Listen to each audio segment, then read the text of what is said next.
He thinks he's too good for pretzels? The sneer, barely a whisper, felt like a slap. Claire, damn her, thought she was subtle. Wrong. I saw it all. The moldy bread, the cold shoulder, the disgust. Thing is, she's not just messing with some random passenger. Not today. I'm watching her, documenting every microaggression through the very surveillance system I installed. She thinks I'm just some guy who got lucky slumming in first class. She has no idea that her quiet kindness, buried deep I suspect, will change everything on this flight. She won't see it coming. They never do. Behind the curtain, Claire's whispered slurs about how these people didn't belong in first class, recorded perfectly. Each word cementing her fate, while Marcus documented the treatment with patient precision. His calculated silence as he pressed the call button again carried more threat than any confrontation could. Not anger, but quiet resolve that would transform this ordinary flight into the most devastating miscalculation of Claire's career. Before we go any further, comment where in the world you are watching from and make sure to subscribe. Marcus Reynolds adjusted his custom-tailored suit jacket as he settled into seat 2A of Elite Airways Flight 347 to San Francisco. The supple leather first-class seat embraced him with the familiar comfort he had come to expect from his frequent travels, a small luxury he allowed himself after 20 years of building Reynolds technologies from the ground up. As other passengers boarded the aircraft, Marcus pulled out his tablet and opened an email containing the quarterly performance reports for Elite Airways, the airline he partially owned through a silent investment partnership he had established 3 years prior. "Good afternoon." A flight attendant greeted the silver-haired gentleman across the aisle, her voice warm and inviting. "Welcome aboard, Mr. Whitman. May I offer you a glass of our signature champagne before takeoff?" Marcus observed the interaction from his peripheral vision while continuing to review the impressive revenue figures on his screen. Elite Airways had experienced a 15% growth in the premium travel segment under his strategic guidance, though few employees knew of his involvement beyond the boardroom. He preferred it that way, experiencing the airline as any other customer would, gathering insights that quarterly reports and customer surveys could never truly capture. The flight attendant, whose name tag read Claire, moved efficiently through the cabin, distributing hot towels and champagne flutes to the passengers in the first few rows. Marcus noticed her warm smile fade slightly as she approached his seat, her eyes flicking momentarily to his dark complexion before settling somewhere just above his shoulder. "Towel?" she asked, her tone noticeably cooler than it had been moments before with the other passengers. "Yes, thank you," Marcus replied with the practiced ease of someone accustomed to such subtle shifts in treatment. He accepted the towel with a polite nod, watching as Claire moved to the passenger seated behind him, her voice immediately brightening as she offered champagne and a warm welcome. Marcus returned his attention to his tablet, swiping to review the customer satisfaction metrics he had personally championed as vital indicators of the airline's performance. The irony wasn't lost on him as he waited for his own pre-departure beverage, the one he had specifically ordered when booking his ticket. Just as he always did, 10 minutes passed. The remaining first-class passengers received their drinks, including a middle-aged couple who boarded after Marcus and were now sipping from crystal flutes filled with bubbling champagne. Marcus closed his tablet and pressed the call button, his finger lingering momentarily as he considered whether this small battle was worth fighting. With a silent exhale, he pressed it firmly. Claire returned, her expression tight. "Yes, sir. I believe I'm still waiting for my pre-departure beverage," Marcus said, his voice measured and professional. "I pre-ordered the Malin 18 when I booked my ticket." "Oh," Claire responded, her eyes darting toward the galley. "I'm not seeing that in our system. We're actually running low on premium beverages for this flight. I can offer you orange juice or water if you'd prefer." Marcus glanced past her shoulder, noting the fully stocked bar cart being prepared for service. "That's unusual. I received a confirmation email specifically mentioning my beverage preference." He pulled up the email on his tablet and displayed it to Claire. "Perhaps you could double-check." "Sir, as I mentioned, we have limited stock today," Claire replied, her tone growing increasingly dismissive. "The system sometimes overbooks certain items. I'll bring you some orange juice." Before Marcus could respond, Claire had already turned away, leaving him watching as she whispered something to another flight attendant who glanced in his direction with a barely concealed smirk. Marcus took a deep breath and returned to his tablet. Opening the communication app he used to stay in touch with his executive assistant, Jessica, he typed a brief message. Experiencing some interesting service discrepancies on Elite Flight 347. Might be nothing, but make a note to discuss with Diane in HR when I return. The captain's voice came over the intercom, announcing their imminent departure and thanking passengers for choosing Elite Airways. Marcus returned his seat to the upright position and stowed his tablet, watching as Claire distributed warm, mixed nuts to the passengers around him. When she reached his row, she placed a small packet of pretzels on his tray table, the kind typically served in economy class before continuing her rounds. Marcus examined the sealed package with a clinical detachment that belied the slow burn of realization forming in his gut. This wasn't merely poor service or an oversight. The pattern was becoming unmistakable. As the plane began to taxi toward the runway, Marcus reopened his messaging app and sent Jessica another text. On second thought, please contact Diane immediately. I want to know if there have been any other service complaints filed by minority passengers in first class over the past quarter. And remind me, when did we install the cabin surveillance system in the premium cabins? The response came quickly. System went live 3 months ago across the entire fleet. All footage stored for 30 days. Should I be concerned? Marcus watched as Claire and another flight attendant disappeared behind the galley curtain, their hushed laughter drifting back to the cabin. Not yet, he typed, but stay close to your phone. I may need you to make some calls before we land. The aircraft accelerated down the runway, and Marcus felt the familiar pressure against his chest as they ascended into the clouds.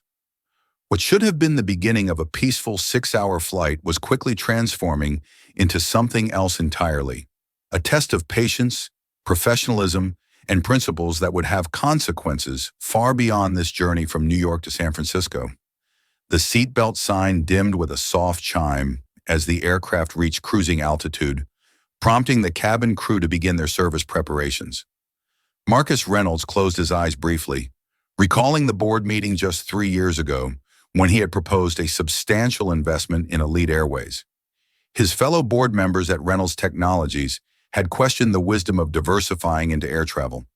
But Marcus had seen an opportunity to transform an industry plagued by declining service standards and increasing customer dissatisfaction.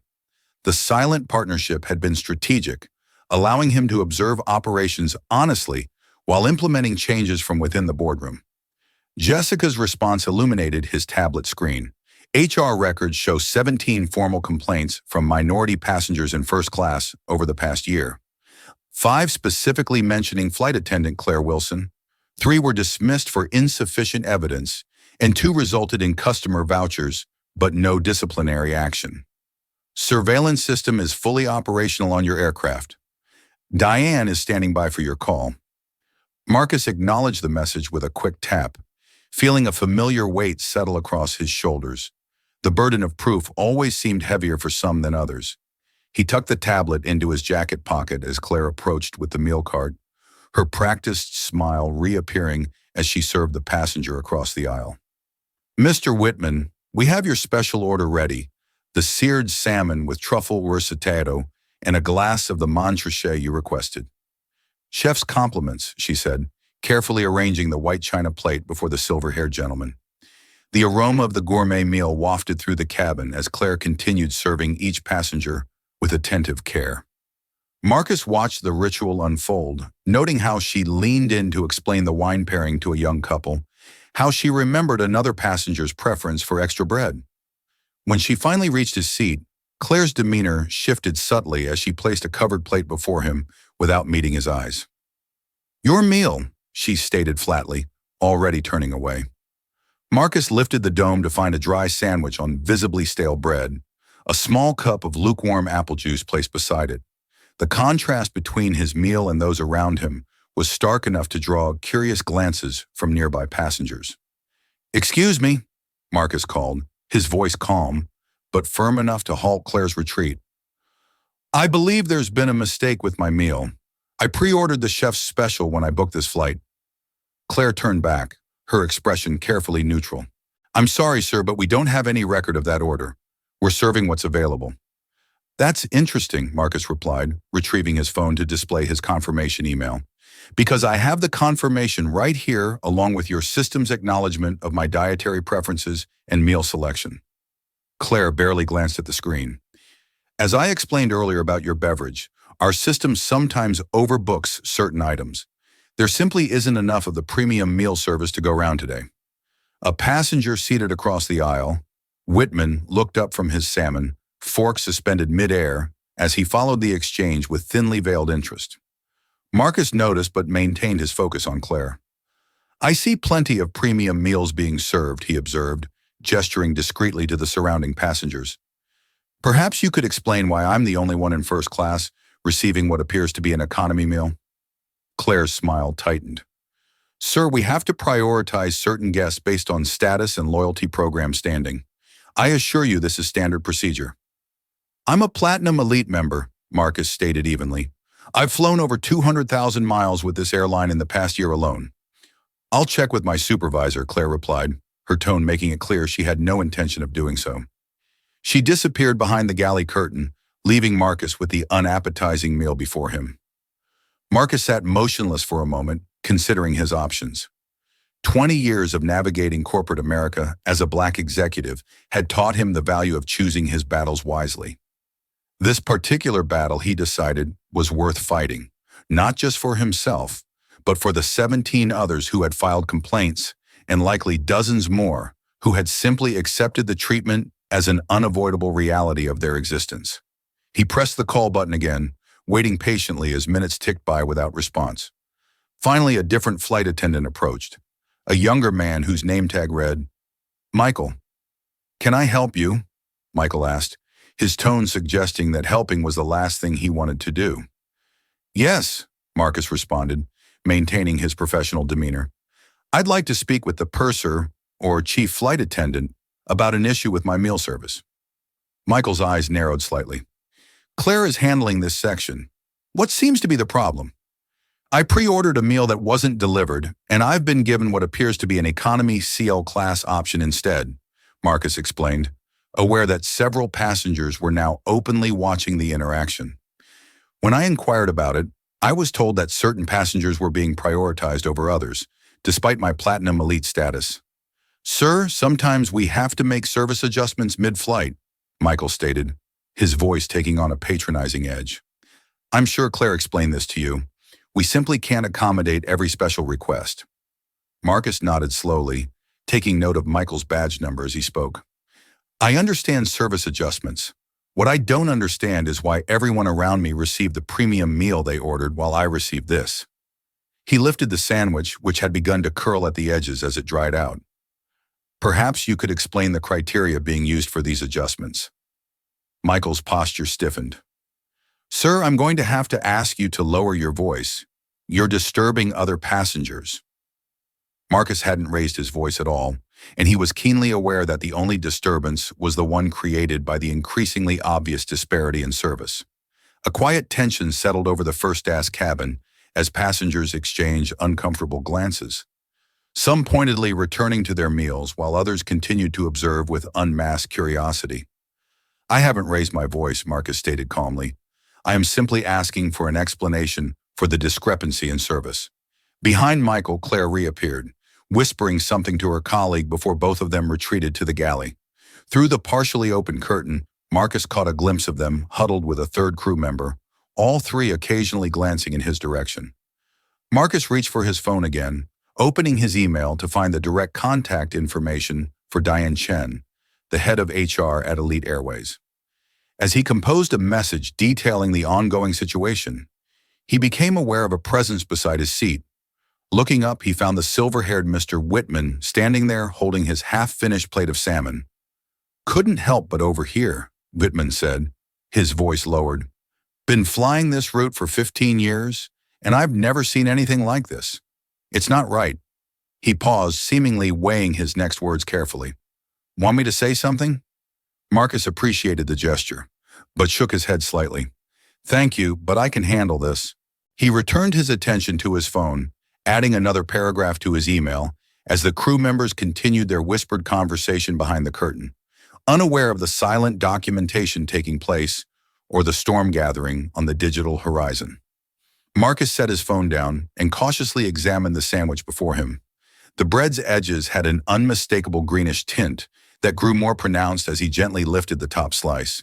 Dark spots of mold peppered the underside, confirming what his instincts had already told him. This wasn't merely poor service, but something deliberately malicious. He carefully replaced the bread and pushed the plate away, his appetite thoroughly extinguished by the discovery. "Everything all right with your meal, sir?" It was Michael again, his voice carrying a hint of mockery that wasn't lost on the passengers within earshot. "No, it's not," Marcus replied evenly, gesturing toward the sandwich. "There's visible mold on this bread. I'd like to speak with the captain about this situation." Michael leaned closer, examining the sandwich with exaggerated scrutiny. "I don't see anything unusual. Perhaps you're mistaken." "I assure you I'm not," Marcus stated, maintaining his composure despite the escalating provocation. "This bread is clearly spoiled, and I'd like to know why I was served it when everyone else received fresh, high-quality meals." Claire appeared beside Michael, her face flushed with what appeared to be irritation rather than embarrassment. "Is there a problem here again?" "Yes, there is," Marcus responded, directing his attention to Claire. "I've been served moldy bread while everyone around me enjoys their premium meals. I've asked repeatedly for an explanation, and so far all I've received are excuses and dismissals." Claire's eyes narrowed, a flash of something darker than mere annoyance crossing her features. "Sir, if you don't like what we've served, you're welcome not to eat it, but I will not have you disrupting this flight with baseless accusations." "Baseless," Marcus echoed, his voice remaining measured despite the blatant gaslighting. "The evidence is right here." He gestured toward the sandwich. "I'd like to know why I'm receiving this treatment when I've been nothing but polite in my requests." "Maybe because some people don't know how to be grateful for what they're given," Claire muttered, just loud enough for Marcus and several nearby passengers to hear, always wanting special treatment. The comment hung in the air, its implications unmistakable. An uncomfortable silence descended over the first-class cabin as passengers shifted in their seats, some pretending not to hear, while others exchanged knowing glances. Marcus felt his pulse quicken, but years of navigating similar situations had taught him that losing composure would only reinforce the stereotypes people like Claire clearly held. "I don't want special treatment," Marcus clarified, his voice firm, but still controlled. "I simply want equal treatment, the same meal options, the same service, and the same respect afforded to every other passenger who paid for a first-class ticket." Claire's demeanor shifted, her professional mask slipping further as she leaned closer to Marcus, lowering her voice. "Listen, I don't know how you got into this cabin, but we both know you don't belong here. So why don't you just sit quietly and be thankful you're not back in economy?" "Where, Claire?" Michael interrupted, suddenly aware that several passengers had angled their phones in their direction. "That's enough. Let's discuss this in the galley." As the two flight attendants retreated behind the curtain, Marcus exhaled slowly, processing what had just occurred. The woman's prejudice had finally surfaced, explicitly, confirming what her actions had already suggested. Marcus reached for his phone again, this time opening the Elite Airways Executive app, a secure platform accessible only to senior management and major stakeholders. With a few taps, he accessed the live feed from the cabin surveillance system, confirming that cameras were indeed recording. Behind the galley curtain, raised voices carried into the cabin despite attempts to keep the conversation private. "I cannot believe these people." Claire's voice emerged clearly in a momentary lull of the aircraft's ambient noise. "He probably used points or some diversity program to get up here. Did you see how he was dressed?"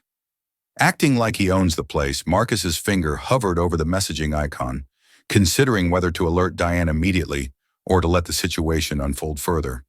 The decision was made for him when the galley curtain parted, and a third crew member emerged, the purser, based on her uniform insignia. "Mr. Reynolds," she began, her tone professionally neutral, but with an underlying tension. "I understand there's been some confusion with your meal service. I want to assure you that we take all passenger concerns seriously." "Thank you," Marcus responded, noting her strategic use of his name. Clearly, someone had finally checked the passenger manifest. As I explained to your colleagues, I pre-ordered a meal that wasn't delivered and instead received food that appears to be spoiled. The purser nodded, her expression carefully composed. We're investigating the situation. In the meantime, I can offer you a selection from our business class menu, if that would be acceptable. What I find interesting, Marcus replied, ignoring the downgraded offer, is that your colleagues suggested this treatment was intentional, with rather specific implications about why I might be receiving it. The purser's professional veneer cracked slightly. I'm sure there's been a misunderstanding. Claire is one of our most experienced flight attendants. Experience doesn't preclude prejudice, Marcus observed quietly, aware that nearby passengers were still following the exchange. In fact, sometimes it merely provides more opportunity to act on it. The intercom crackled to life suddenly, and the captain's voice filled the cabin. Ladies and gentlemen, this is Captain Hoffman speaking. Our flight attendants have informed me of a situation in the first-class cabin. I want to remind all passengers that crew instructions must be followed at all times for safety reasons. Any disruptive behavior will not be tolerated. The message was clear in its implications. Marcus was being framed as the problem. He glanced around the cabin, noting how several passengers were now looking at him with a mixture of curiosity and suspicion. The narrative was being rewritten in real time, transforming his reasonable request for equal treatment into a disruption that warranted the captain's intervention. The purser straightened, emboldened by the captain's tacit support. Mr. Reynolds, I must ask you to accept the situation as it stands. We're doing our best to accommodate everyone. Marcus met her gaze steadily. What exactly about my behavior has been disruptive? I haven't raised my voice. I haven't made demands beyond asking for the service I paid for. I haven't refused any safety instructions. Sir, your continued questioning of our procedures is creating tension in the cabin, the purser replied, her tone hardening. I'm going to have to ask you to drop the matter. Marcus registered movement in his peripheral vision. Mr. Whitman had risen from his seat again, approaching with deliberate steps. Excuse me, the older gentleman interjected, addressing the purser. I've been observing this situation, and frankly, your treatment of this gentleman has been appalling. He's been nothing but polite while being served moldy food and spoken to condescendingly. The purser turned to Whitman, her expression softening immediately. Sir, I appreciate your concern, but this is a matter for the crew to handle. Is it? Whitman challenged, his voice carrying clearly through the cabin.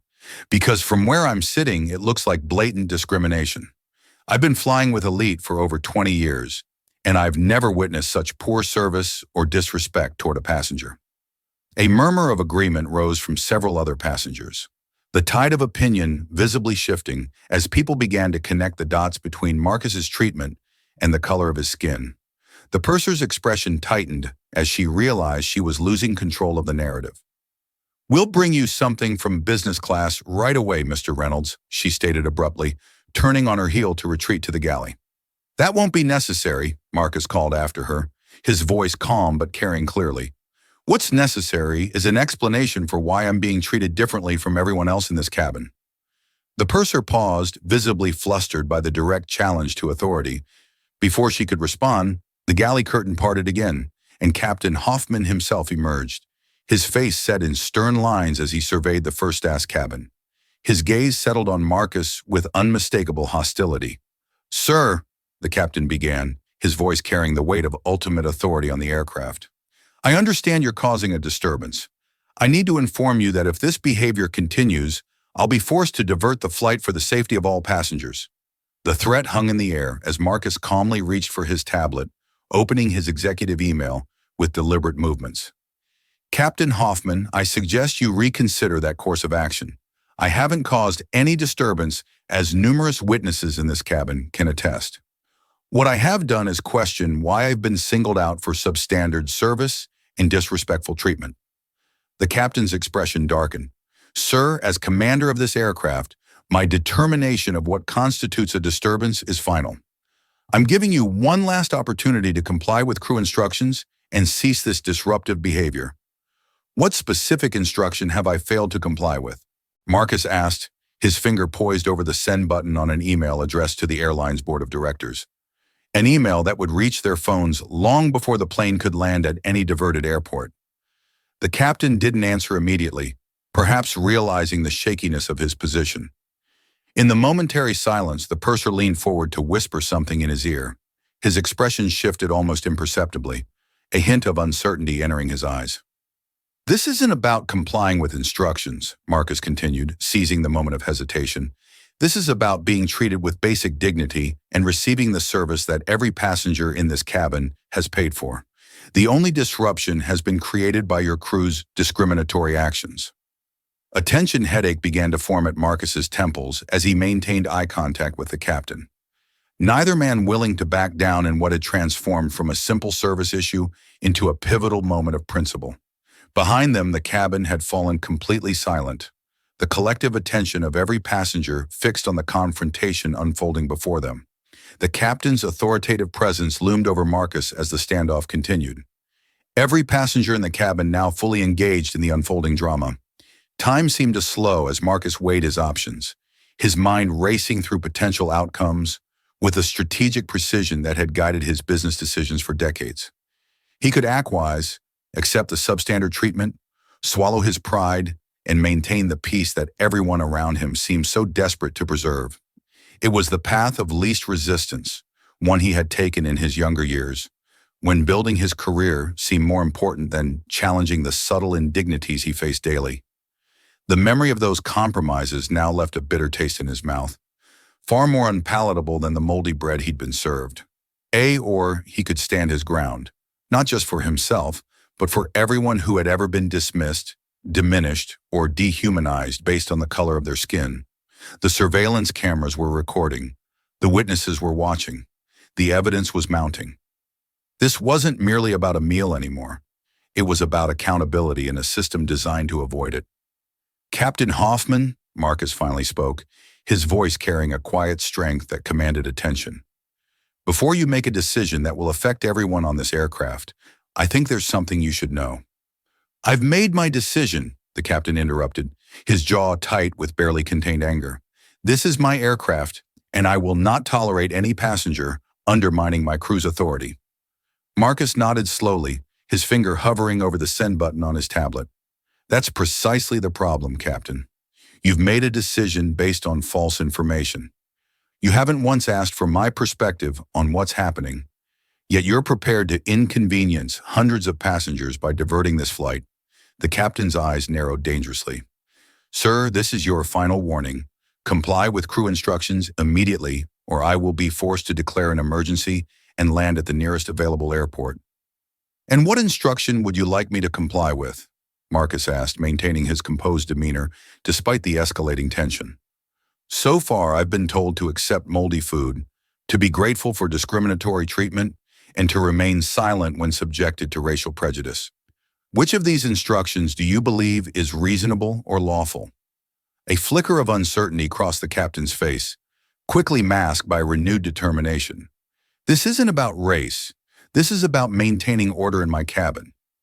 It became about race the moment your flight attendant decided I didn't belong in first class," Marcus countered, his gaze unwavering.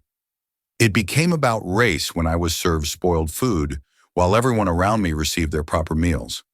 It became about race when your crew member made explicit comments about my presence here." Behind the captain, Claire had emerged from the galley, her face flushed with a mixture of anger and anxiety as she realized the situation was spiraling beyond her control. "Captain, perhaps we should." Mr. Reynolds is correct." Mr. Mort Whitman's voice cut through the tension, drawing all eyes to the silver-haired passenger who had risen to stand beside Marcus. "I witnessed the entire interaction, as did several others in this cabin. Your flight attendant made explicitly racist remarks and deliberately served this gentleman's spoiled food. If you divert this flight, you'll be doing so solely to punish a passenger for calmly asking to be treated with basic human dignity." Murmurs of agreement rippled through the cabin as other passengers began to voice their support. A woman across the aisle held up her phone. "I've recorded parts of this interaction. The flight attendant clearly said he doesn't belong in first class despite his platinum status. Captain Hoffman's authority was visibly eroding as the collective witness of the cabin united against the narrative he had been fed.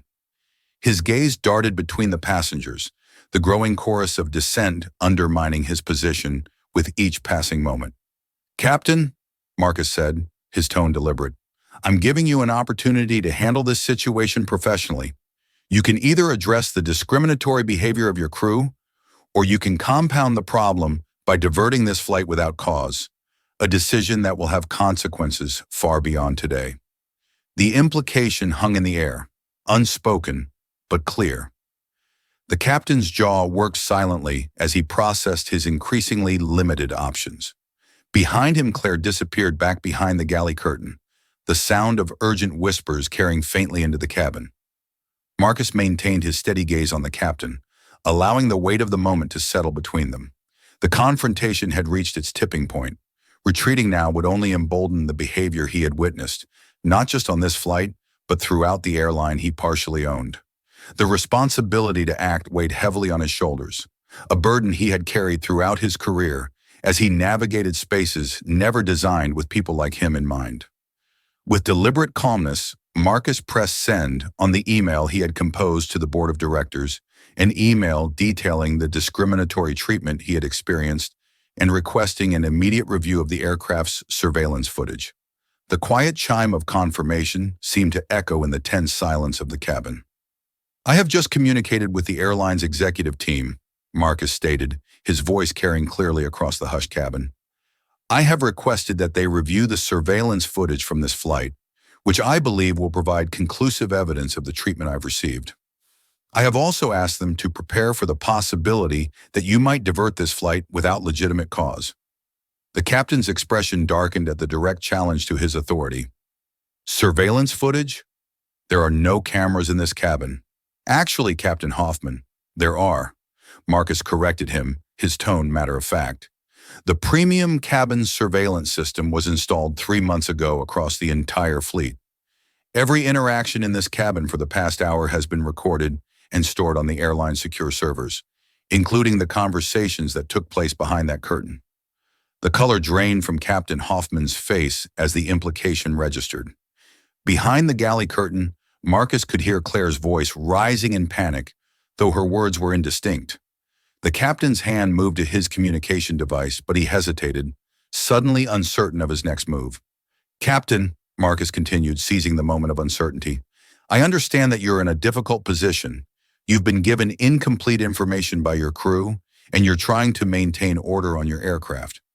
But the facts of this situation are not in dispute. They've been witnessed by multiple passengers and recorded by the cabin's surveillance system. The question now is how you choose to proceed." The intercom crackled suddenly and a flight attendant's voice announced from the cockpit. "Ladies and gentlemen, this is your first officer speaking. We're experiencing some technical difficulties with our originally planned route. The captain will be returning to the flight deck momentarily to assess the situation. Please remain in your seats with your seat belts fastened until further notice." The announcement was clearly a pretext, a transparent attempt to salvage the rapidly deteriorating situation. Captain Hoffman's expression had transformed from authoritative confidence to barely concealed concern as he realized the potential consequences of his actions. Without another word, he turned and strode toward the cockpit, leaving the first-class cabin in a buzz of whispered conversations and speculative glances. The purser approached Marcus cautiously, her demeanor markedly different from minutes earlier. "Mr. Reynolds, I want to apologize for the misunderstanding.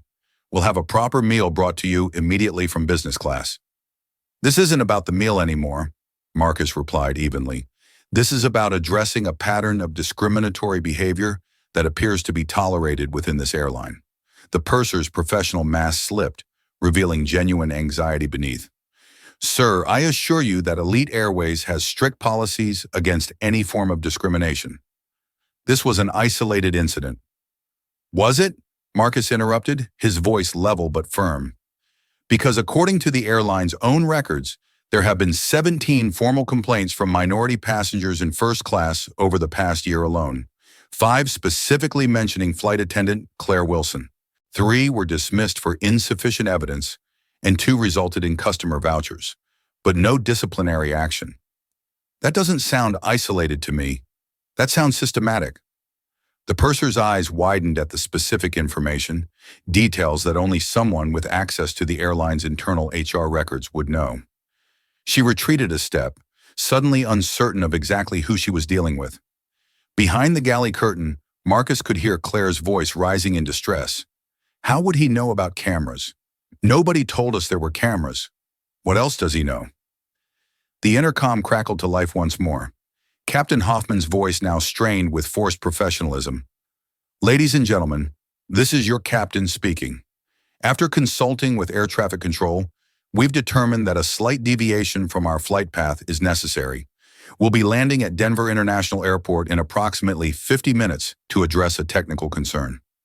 We apologize for any inconvenience and expect to resume our journey to San Francisco after a brief stop. Flight attendants, prepare the cabin for landing. Marcus exhaled slowly, recognizing the decision for what it was, an attempt to remove him from the aircraft without explicitly calling him the problem. The captain was choosing escalation over accountability, punishment over resolution. As the announcement concluded, Marcus opened his messaging app once more, typing a brief but decisive message to Jessica. Denver landing confirmed. Full intervention needed. Contact Diane immediately. I want her team waiting at the gate. Full surveillance review. Captain Hoffman is diverting to remove me from the flight. The response was instantaneous. Already on it. Diane deploying to Denver now. Board has been notified. Stand by for further updates. Around him, passengers began to murmur in frustration at the unexpected delay. A businessman checked his watch with visible annoyance, while a young couple whispered anxiously about connecting flights. The ripple effects of the discrimination Marcus had experienced were now spreading throughout the aircraft, affecting every passenger's journey, a microcosm of how unchecked prejudice inevitably damages the whole, not just its intended target. As the aircraft began its descent toward Denver, Marcus sat back in his seat, his expression calm despite the storm raging around and within him. The confrontation had escalated beyond anything he had anticipated when he first questioned the substandard meal. But perhaps this was always where such moments were destined to lead to crossroads where one either acquiesced to injustice or stood firmly against it, regardless of the consequences. Here's Block 4. Tension builds for first-class justice. First-class justice, Block 4. Tension builds. The atmosphere in the cabin grew increasingly tense as the aircraft began its descent toward Denver. Passengers throughout first class whispered among themselves, casting glances at Marcus while the flight attendants avoided eye contact altogether, moving through their landing preparations with mechanical efficiency.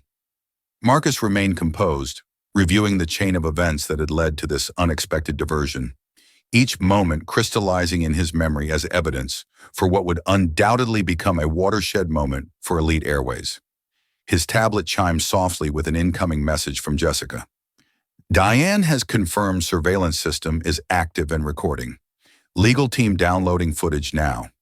HR representatives and airport officials will be waiting at Gate B-17 in Denver. CEO has been notified and is monitoring the situation personally. Marcus acknowledged the update with a slight nod as if to himself. The machinery of corporate accountability was now in motion. Systems he had helped put in place during his 3 years of silent partnership with the airline. He had always believed that true change required both ideal principles and practical mechanisms to enforce them. Today, those mechanisms would be tested. Captain Hoffman's voice crackled over the intercom again, the strain in his tone barely masked by professional detachment. Cabin crew, prepare for landing. We'll be on the ground in approximately 15 minutes. Through the partially open galley curtain, Marcus could see Claire and Michael huddled in urgent conversation, their faces tight with concern. Claire's gestures grew increasingly agitated as Michael checked his phone, his expression darkening with each passing moment. Marcus couldn't hear their words over the aircraft's descent noise, but their body language conveyed mounting anxiety. A soft chime from his tablet drew Marcus's attention to another message from Jessica. Surveillance audio recovered from GI, sending transcript now. The attached file opened automatically, revealing a conversation that had taken place behind the curtain shortly after his interaction with the captain. Claire, I can't believe this is happening. Who does he think he is? Michael, I told you we should have just given him the regular meal. Claire, why? So he can come up here and act like he owns the place. These people need to learn their place. Michael, lower your voice. You know we're not supposed to. Claire, what? Say what we're all thinking. First they take over coach. Now they're pushing into first class. Next thing you know, they'll be flying the planes. Captain Hoffman, what's the situation here? Claire, Captain, that passenger in 2A is being disruptive. He's making the other passengers uncomfortable. Captain Hoffman, how exactly, Claire? He's complaining about the food, making accusations. Several passengers have expressed concern. Michael, he's been pretty confrontational. Captain Hoffman, has he threatened anyone? Violated any safety protocols? Claire, not exactly, but his attitude is disruptive. He's one of those people who's always looking for special treatment, always playing the race card. Captain Hoffman, I see. Well, we can't have disruptions in the cabin. I'll have a word with him. Claire, maybe we should just divert. Get him off the plane. Put him on the no-fly list so he doesn't cause problems for other crews. Captain Hoffman, let me handle this. If he doesn't cooperate, that's exactly what we'll do. Marcus closed the transcript, a mixture of vindication and weariness washing over him. The naked prejudice in the conversation confirmed what he had already known. But seeing it documented so explicitly still struck him with the force of an unexpected blow. This wasn't just poor service or a misunderstanding. It was deliberate discrimination coordinated among multiple crew members, including the captain himself.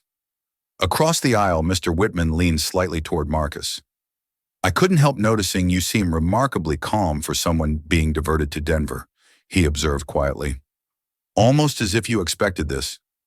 Marcus met the older man's gaze with a measured smile.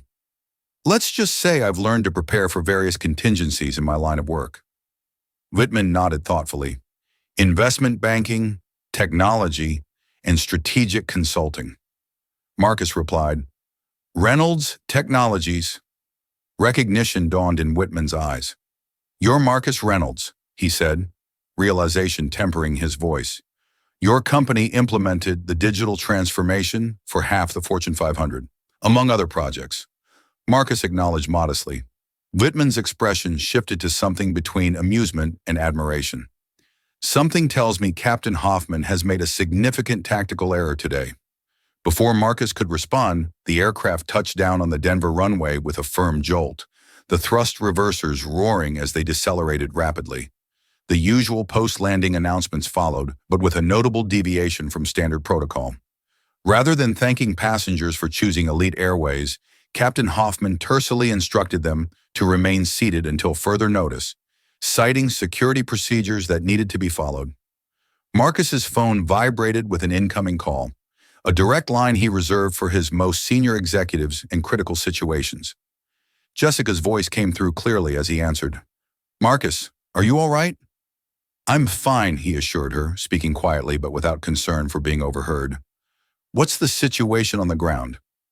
Diane and the team are at the gate. Airport security has been briefed that this is an internal airline matter, not a security threat. They've agreed to stand down and let our people handle it. The surveillance footage has been reviewed by legal. It's conclusive and the board fully informed. The chairman called an emergency session for tomorrow morning, but he's already authorized you to take whatever actions you deem necessary in the interim. His exact words were, clean house if you have to. Marcus nodded to himself, the weight of responsibility settling across his shoulders. What had begun as a personal affront had escalated into a moment that would define the culture of an entire organization, one that carried his silent investment and, by extension, his tacit endorsement of its practices. The implications extended far beyond this flight, this crew, or even this airline. It represented a crossroads in how corporations address the persistent reality of discrimination in spaces presumed to be beyond its reach. The aircraft came to a complete stop at the gate, but the usual bustle of deplaning did not begin. Instead, the cabin remained eerily quiet as passengers awaited further instructions, the tension palpable in the recycled air. Captain Hoffman emerged from the cockpit, his uniform crisp, but his expression taut as he made his way down the aisle toward Marcus. Mr. Reynolds, the captain began, his tone carefully neutral. "I need to ask you to deplane first. There are representatives waiting to speak with you at the gate." Marcus met the captain's gaze steadily. "I'm aware of that, Captain Hoffman. But before I leave this aircraft, I'd like to understand precisely why we've been diverted." For the record, the captain's jaw tightened almost imperceptibly. "As I announced, we're addressing a technical concern." "And what technical concern would that be?" Marcus pressed, his voice calm but unyielding. "Something that developed suddenly after I questioned your crew's discriminatory behavior." Captain Hoffman glanced around at the attentive passengers, clearly uncomfortable with the public challenge to his authority. "Sir, this is not the appropriate forum for this discussion. If you have concerns about your treatment, customer service representatives will be happy to address them at the gate." "I think this is precisely the appropriate forum," Marcus countered, gesturing to the cabin around them. "These passengers have had their travel plans disrupted. They deserve to know why." "Was there actually a technical issue with this aircraft, Captain Hoffman? Or was this diversion your attempt to remove a passenger who dared to question being served moldy food and subjected to racial slurs?" The question hung in the air, direct and uncompromising. Several passengers leaned forward in their seats, equally interested in the captain's response. The moment stretched as Hoffman visibly calculated his options, none of them appealing. "I made the decision based on the information available to me at the time," he finally stated, his words carefully chosen to admit nothing while conceding nothing. "And what information was that specifically?" Marcus continued, undeterred by the evasion. "That a first-class passenger calmly requested equal treatment? Or was it the information shared by your flight attendant that I didn't belong in this cabin because of the color of my skin?" A murmur rippled through the cabin as passengers reacted to the explicit naming of what many had already perceived. Captain Hoffman's face flushed with a mixture of anger and embarrassment, his authority crumbling under the weight of his own actions, exposed to public scrutiny. "This conversation is over," he declared abruptly. "Security will escort you from the aircraft." As if on cue, the cabin door opened. But rather than the airport security Hoffman had clearly expected, a woman in a tailored suit stepped aboard, flanked by two men in Elite Airways executive uniforms. Marcus recognized Diane Chen immediately, the head of HR moving purposefully down the aisle toward them. "Captain Hoffman," she began, her voice professional but cooling several degrees as she addressed him. "There will be no need for security. Mr. Reynolds is not being removed from this flight." Confusion washed over the captain's face. "Ma'am, I've made the determination that your determination has been overruled," Diane interrupted crisply, turning to acknowledge Marcus with a respectful nod. "Mr. Reynolds, on behalf of Elite Airways, I want to extend our sincerest apologies for what you've experienced today. The behavior exhibited by certain crew members is completely unacceptable and contrary to our core values." The captain's expression cycled rapidly through disbelief, anger, and dawning comprehension as he processed the implications of Diane's presence and her differential treatment of the passenger he had been attempting to remove. "Ms. Chen, with all due respect, I am the commander of this aircraft and not any more, Captain," one of the executive officers interjected, his tone leaving no room for argument.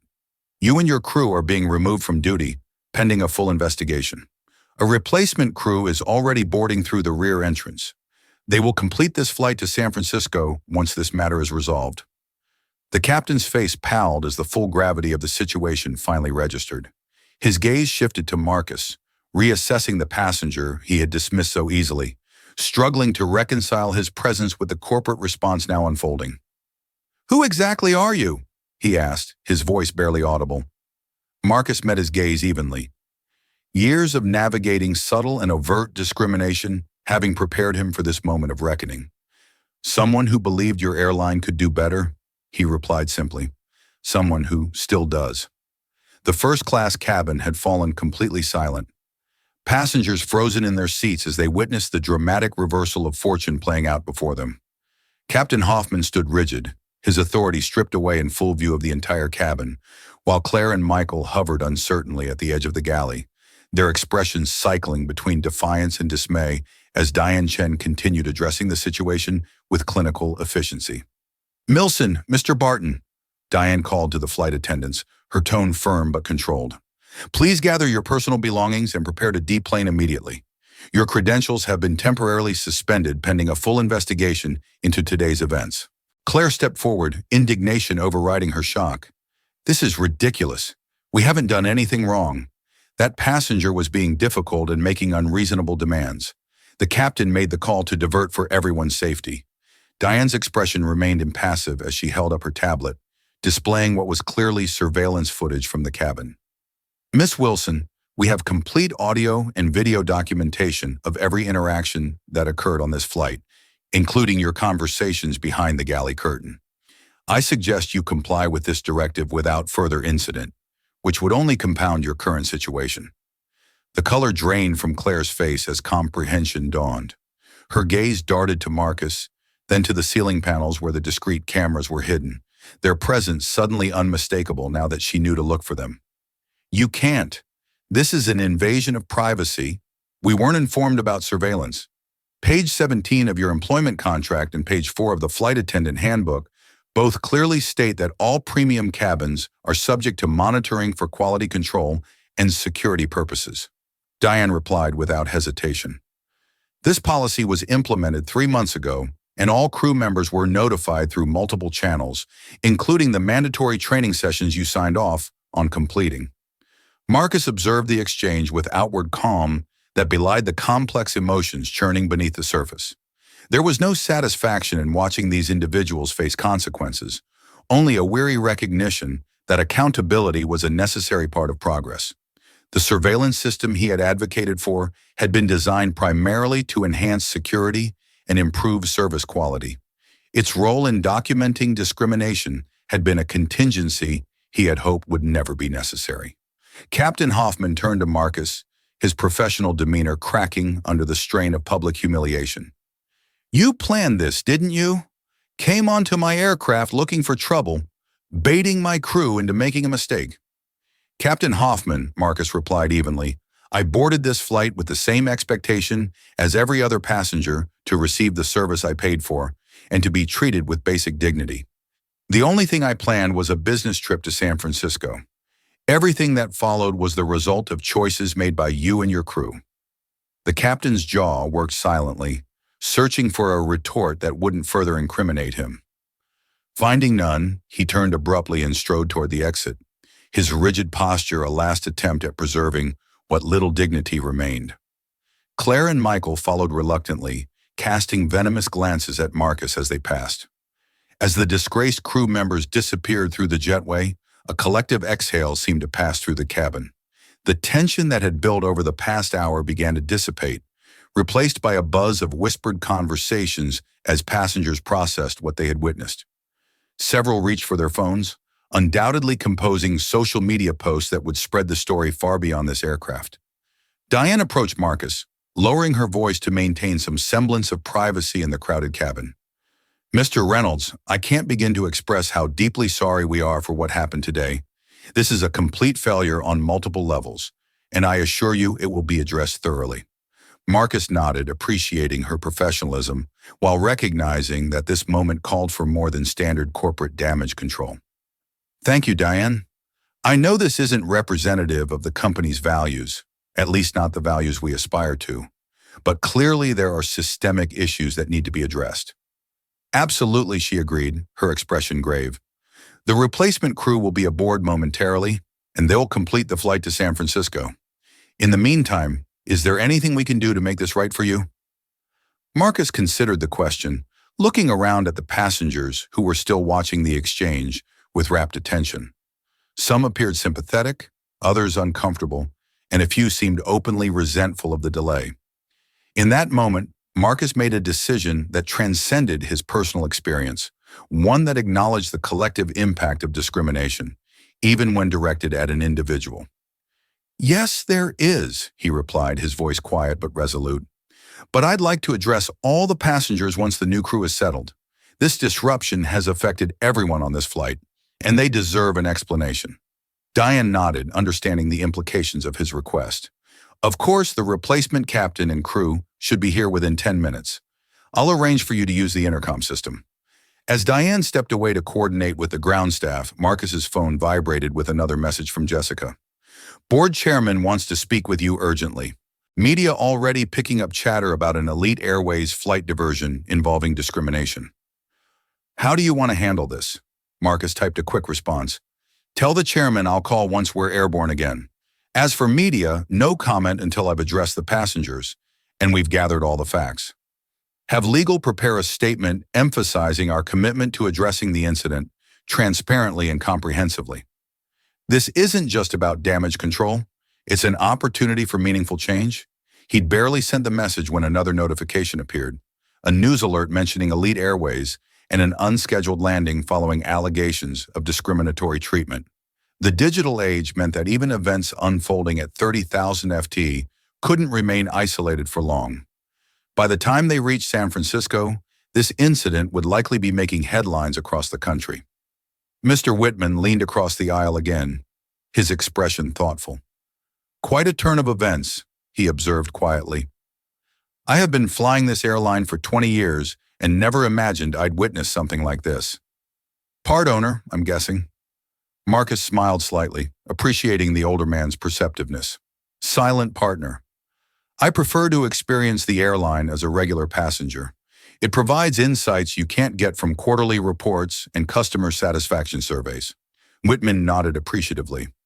Smart approach, though I imagine today's insights weren't what you had in mind. No, Marcus agreed, his expression sobering, but perhaps they were necessary. Some problems remain invisible until they're experienced firsthand.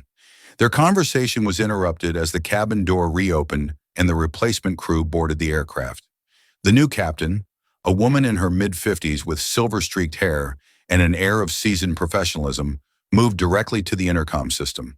Her voice filled the cabin moments later, clear and authoritative, without the defensive edge that had characterized Captain Hoffman's communications. Ladies and gentlemen, this is Captain Sarah Lindstrom. I understand today's flight has experienced some unexpected challenges. My crew and I will be taking over from this point forward, and we expect to have you on your way to San Francisco within 20 minutes. We appreciate your patience and understanding during this transition. The announcement was met with scattered applause from passengers relieved that their journey would soon resume. Captain Lindstrom made her way through the first-class cabin, stopping briefly at Marcus's seat to introduce herself properly.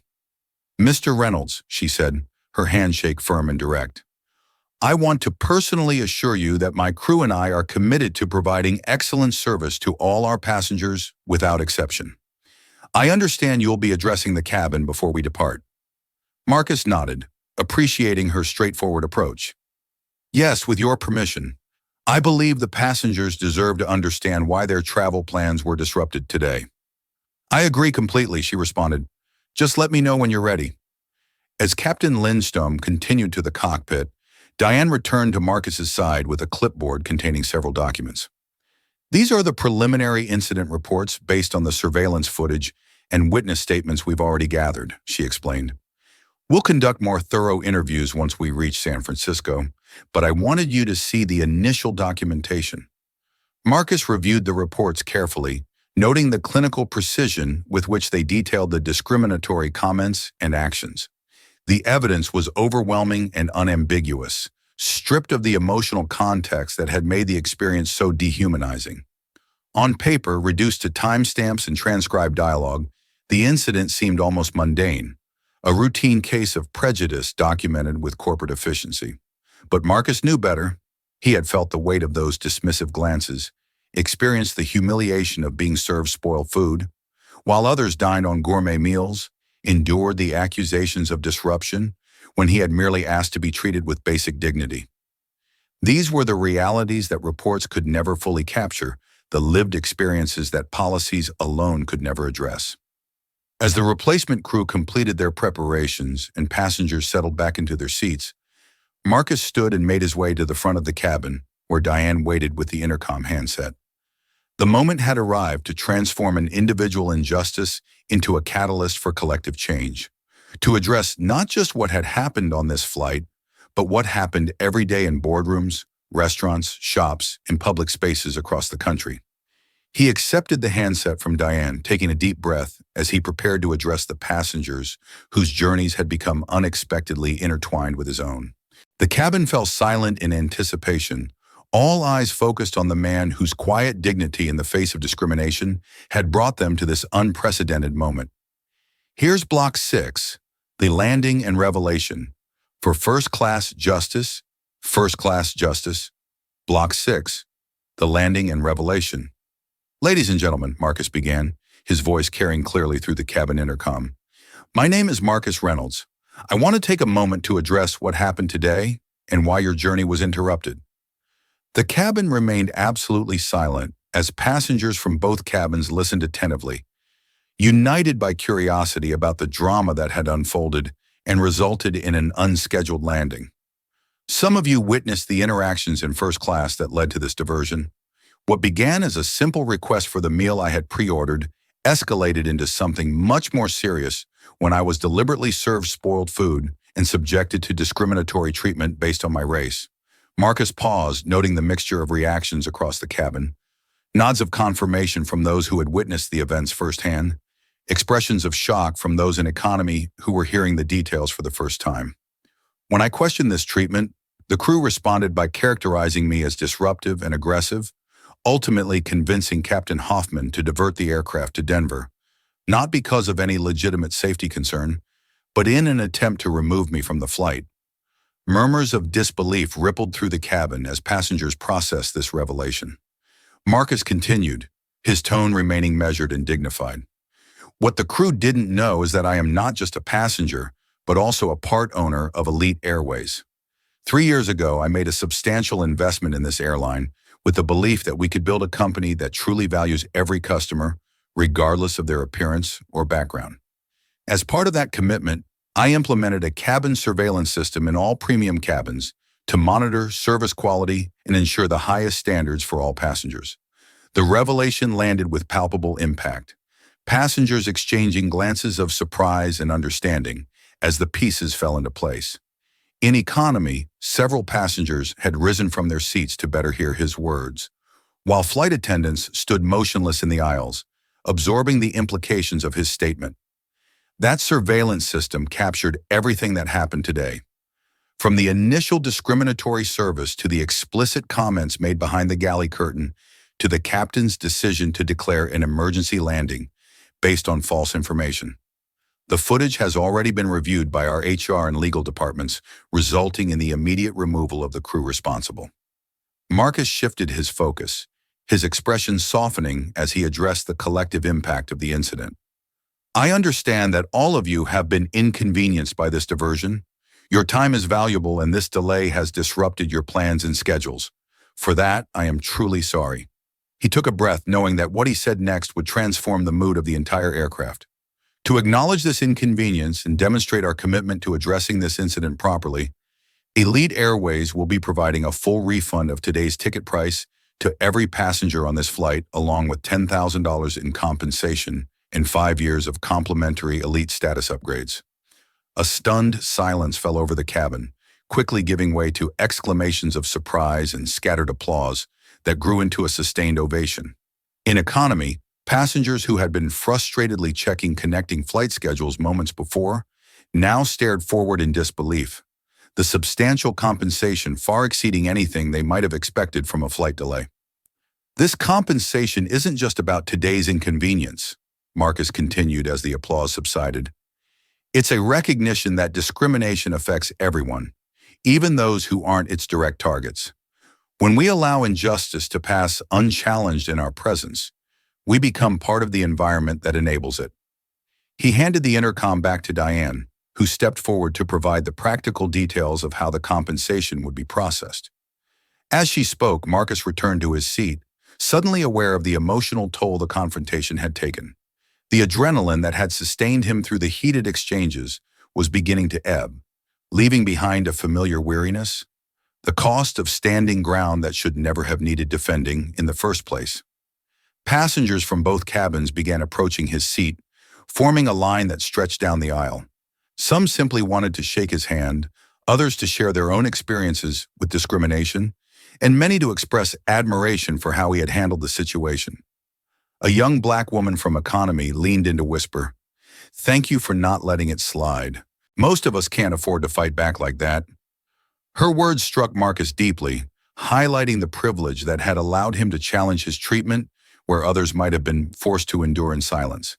His position and resources had given him leverage that many lacked, a reality that reinforced his responsibility to use that advantage for systemic change rather than merely personal vindication.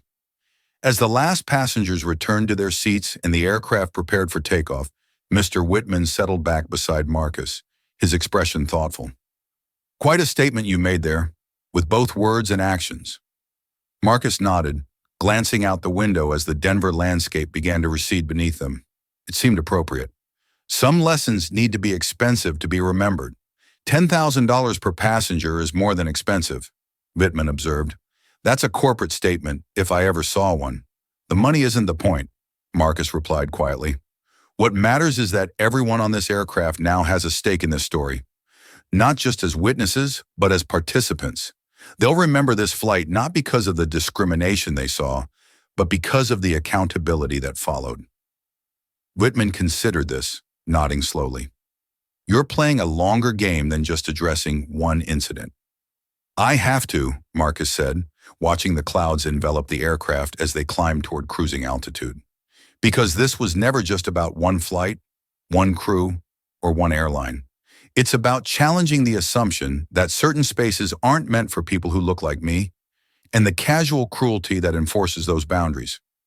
As the aircraft leveled off and the cabin service resumed, now delivered with impeccable professionalism by the replacement crew, Marcus opened his tablet to begin drafting the presentation he would deliver to the board the following morning.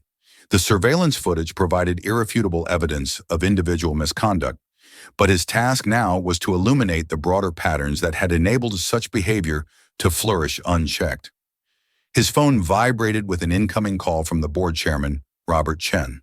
Marcus answered, prepared for the difficult conversation ahead. "Marcus," Chen began without preamble, "I've just reviewed the preliminary reports and footage. It's disturbing to say the least." "That's putting it mildly," Marcus replied, keeping his voice low despite the ambient noise of the cabin. "The financial impact of your compensation offer will be substantial. The board will have questions." Marcus had anticipated this concern. The financial cost of allowing this culture to persist would be far greater in the long run. Lost customers, lawsuits, reputation damage. Consider this an investment in the company's future, not an expense. There was a brief silence on the line as Chen processed this perspective. "You've never been one to make impulsive decisions, so I trust your judgment here. But what happens next? This incident will be headline news by morning. That's precisely why our response needs to be equally newsworthy," Marcus explained. "I'm preparing a comprehensive proposal for systemic reforms throughout the airline, new training protocols, accountability mechanisms, and revised hiring practices. I'll present it to the board tomorrow morning." "Some members will resist," Chen warned. "They'll argue this was an isolated incident, not a systemic issue." "Then I'll show them the data," Marcus countered firmly. 17 formal complaints from minority passengers in first class over the past year, most dismissed without proper investigation. That's not isolated. That's a pattern." Chen sighed, the sound of someone recognizing the magnitude of the challenge ahead. "You have my support, Marcus. This isn't just the right thing to do morally. It's the right business decision. I'll see you at the emergency board meeting tomorrow." As Marcus ended the call, he noticed several passengers around him openly checking their banking apps. Exclamations of surprise confirming that the promised compensation was already being processed. Diane had worked quickly, ensuring that the corporate response matched the urgency of the situation. It was a promising start, but merely the first step in a much longer journey. The remainder of the flight proceeded without incident, the replacement crew demonstrating the standard of service that Marcus had always envisioned for Elite Airways. Professional, attentive, and most importantly, consistent for every passenger, regardless of appearance. As they began their descent into San Francisco, Marcus finalized his notes for the board presentation, knowing that tomorrow would be a defining moment, not just for his role in the company, but for the company's future itself. Here's a tighter version of Block 7 with more dialogue for First Class Justice. First Class Justice Block 7. The aftermath begins. The elite Airways response team awaited Marcus as he deplaned in San Francisco, the gravity of the situation evident in their expressions. James Peterson, the chief operating officer, stepped forward immediately. Marcus, I've reviewed the footage. It's inexcusable, James said, extending his hand. Yes, it is, Marcus replied firmly. And now we need to ensure it never happens again. The chairman's called an emergency board meeting for tomorrow at 8. This story is already breaking across every platform. Inside the executive terminal, analysts had assembled a command center displaying data from customer feedback systems. A young data scientist pointed to a screen showing customer satisfaction metrics. We've identified a clear statistical disparity in satisfaction scores between white passengers and passengers of color in premium cabins, she explained, highlighting several graphs, particularly on routes staffed by certain crew rotations. And how many of these discrepancies triggered investigations? Marcus asked. Diane stepped forward. Very few. Our systems classified complaints as isolated incidents unless multiple reports targeted the same employee within a narrow time frame. Or perhaps, Marcus said pointedly, it was designed precisely not to identify those patterns. James winced. The surveillance system you implemented has revealed discrepancies we simply couldn't see before. Couldn't or wouldn't, Marcus challenged. Systems reflect priorities, James. And our priority now needs to be accountability, not damage control. Which is why I've already initiated a comprehensive audit of all discrimination complaints received over the past 5 years, Diane interjected, including those dismissed at intake. A notification appeared on the main screen showing statements from Claire and Captain Hoffman claiming misunderstanding and suggesting Marcus had leveraged his position for retribution. The lead counsel approached, tablet in hand. The compensation package is making headlines, $10 million total. The board will have questions. They can question the cost of addressing this incident, Marcus replied, or they can consider the much higher cost of ignoring it. Marcus stepped away to call Jessica in New York. The footage has been completely backed up, right? He asked. Triple secured, Jessica confirmed. Copies with our servers, the legal team, and your private cloud. It can't disappear. Good, because tomorrow is when the real work begins. Today was about addressing an incident. Tomorrow is about changing a system. Robert Chen's message appeared on Marcus's phone. Media requests pouring in. They want statements, interviews. How do you want to handle? No interviews yet, Marcus replied after consideration. Issue a statement acknowledging the incident, confirming immediate action was taken, and announcing comprehensive reforms to be presented tomorrow. Keep the focus on systemic change, not personal drama. A middle-aged black executive approached Marcus, lowering her voice. I've been with this airline 20 years. What happened to you has happened to countless others who couldn't fight back. Thank you for using your position to force this conversation. This isn't just my fight, Marcus responded, meeting her gaze. And the changes we make can't just be about protecting executives in first class. She nodded. The board won't make this easy. Some will try to minimize it, contain the damage rather than address the cause. Then we'll need to make the evidence impossible to ignore. Marcus said, tomorrow isn't just about one flight or one crew. It's about acknowledging a reality that's been hidden in plain sight for far too long. As the response team continued their preparations, Marcus surveyed the command center with its screens displaying social media reactions, news coverage, and internal data. The incident had forced a long overdue reckoning, but the fact that it had required such dramatic circumstances to prompt action was itself an indictment of how deeply entrenched the problems were.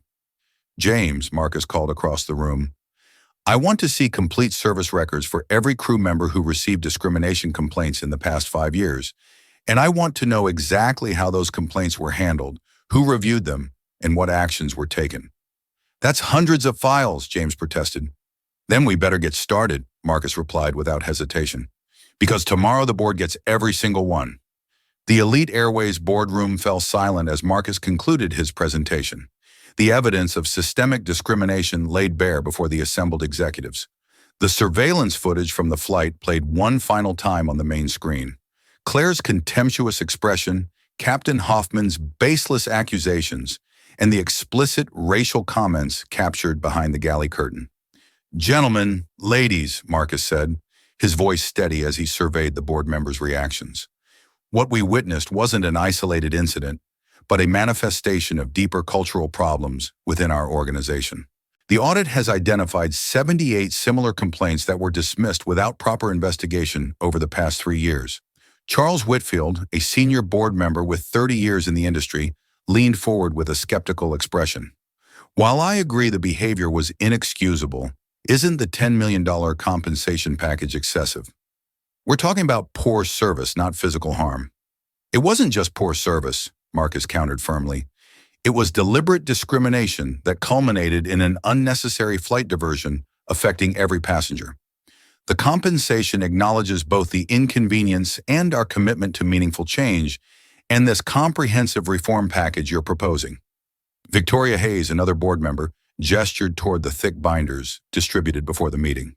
"The implementation costs alone would run into millions. Consider the alternative." Marcus replied, "Class action lawsuits, government investigations, sustained reputational damage. Our passengers have smartphones, Victoria. The next incident won't just reach our boardroom. It will go viral globally within hours."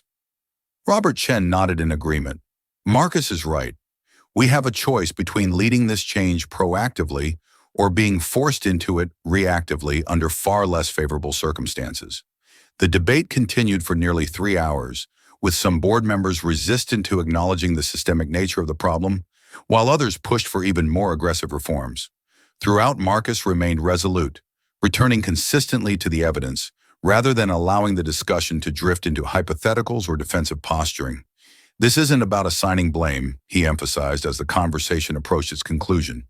"It's about building accountability into our systems so that every passenger receives the service and respect they deserve, regardless of how they look or where they come from." In the end, the vote wasn't unanimous, but it was decisive, 11-3 in favor of adopting the comprehensive reform package. The dissenters registered their concerns about costs and implementation challenges, while ultimately acknowledging that the status quo had become untenable. "We'll issue a public statement this afternoon," Robert announced as the meeting adjourned. "Full transparency about what happened, the actions we've taken in response, and our commitment to systemic reform moving forward." As the boardroom emptied, Diane approached Marcus with the first implementation timeline already drafted on her tablet. "We can begin the enhanced training program next week. The surveillance system expansion will take longer, about 3 months for the full fleet." "Good," Marcus nodded. "And the review committee for discrimination complaints. I've already identified potential members, diverse in terms of both demographics and positions within the company. We'll need your final approval, of course." Marcus smiled slightly, appreciating her initiative. "Share the list with me tonight. I want people who understand what's at stake here, not just for the company, but for every passenger who trusts us with their journey." The Elite Airways first-class cabin gleamed in the morning sunlight as Marcus settled into seat 2A, the same position he had occupied during that fateful flight 6 months earlier. The transformation wasn't just in the recently updated interior, but in the subtle yet significant shifts in service culture that had taken root throughout the airline. Sarah Johnson, now the permanent head flight attendant for the premium New York to San Francisco route, approached with a warm smile that held no trace of the artificial difference that often characterized first-class service. "Good morning, Mr. Reynolds. Your pre-ordered Macallan 18 and special meal have been noted. Can I get you anything else before takeoff?" "Just the usual hot towel." "Thank you," Marcus replied, returning her smile as he observed her interactions with other passengers. The consistent professionalism and genuine warmth she extended to each person, regardless of appearance or background. As Sarah moved through the cabin, she placed an envelope on Marcus's tray table. "From the crew," she explained before continuing her preparations.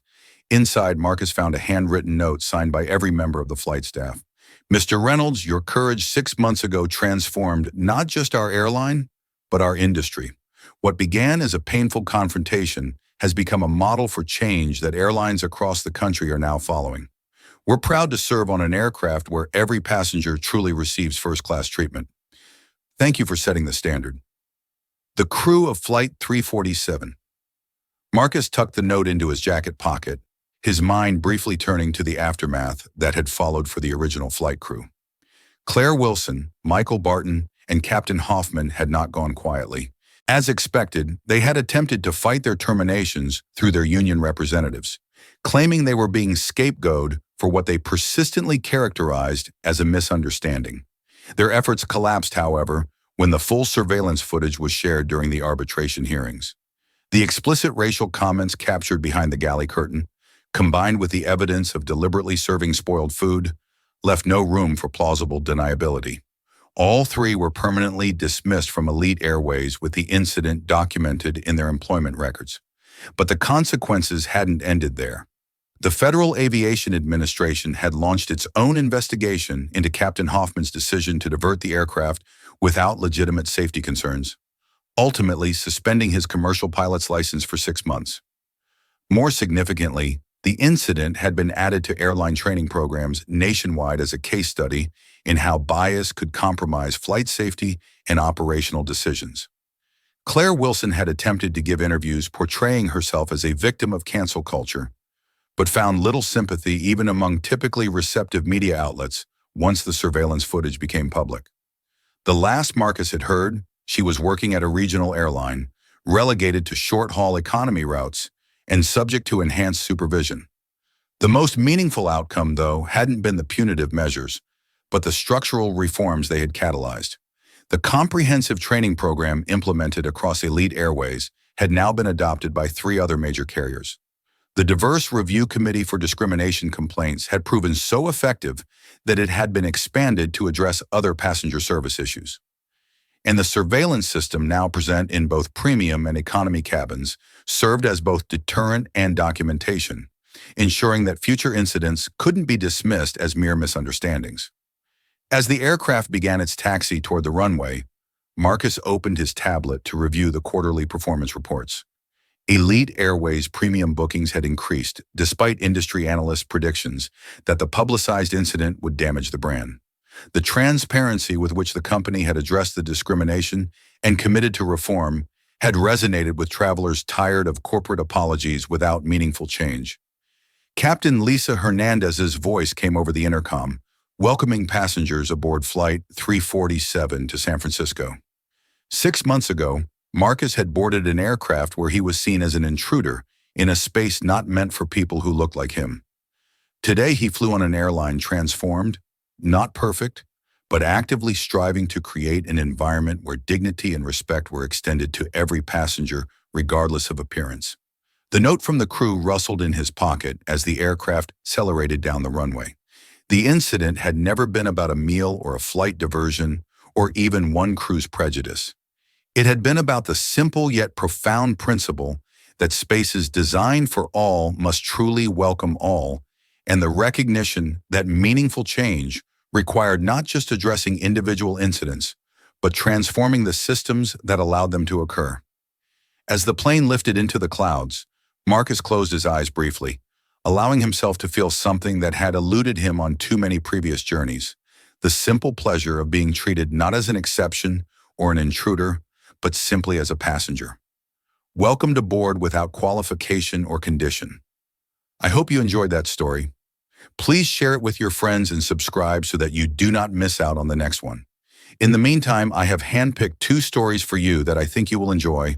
Have a great day.